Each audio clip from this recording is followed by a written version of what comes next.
All right, ladies and gentlemen, we continue with our viewer Skype calls, and great chance to talk to all of you, and we'll tell you how you could participate at the end of this segment, so stay tuned.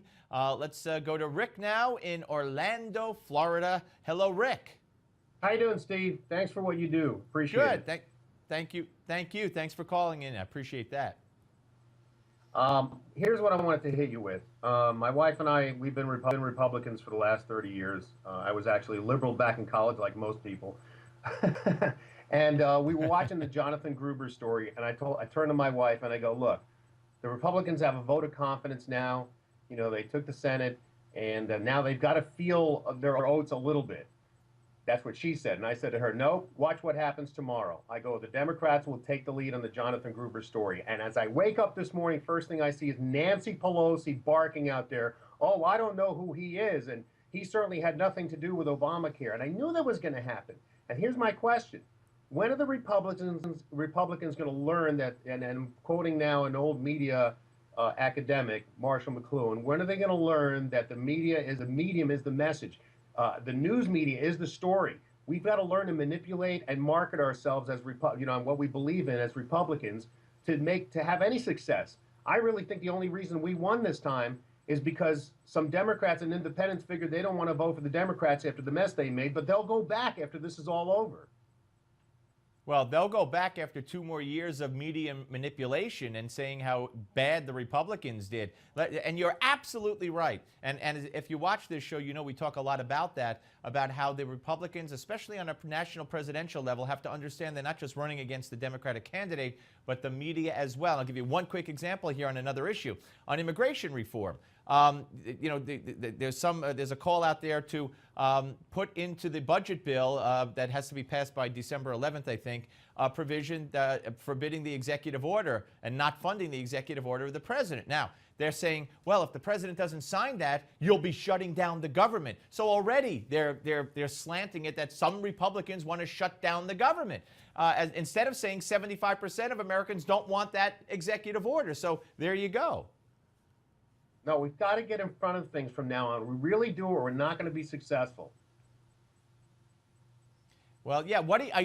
Are you confident? I think I asked this to one of the other callers in the previous segment. Are you confident, though, that Gruber aside, and Nancy Pelosi, by the way, has been accused of lying because her people were quoted in a paper they put out. Gruber back in 2009, who was the architect of Obamacare. Now today she says, I never heard of the guy. But that aside, are you confident, though, that Orrin Hatch and the others who were talking about repealing and replacing Obamacare will be able to do that? I'm sorry to say this, not at all.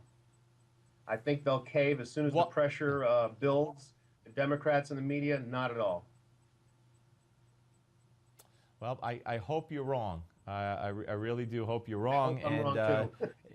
Although, yeah, if past his prologue, though, you might have reason for concern. Well, I'm glad that you're watching. I'm glad that your wife and you are so involved in in what's going on, because it's people like you that not only make this show and other shows here on Newsmax possible and successful, but it's people like you that care, that are going to make the difference when push comes to shove in this country. So thank you for being out there.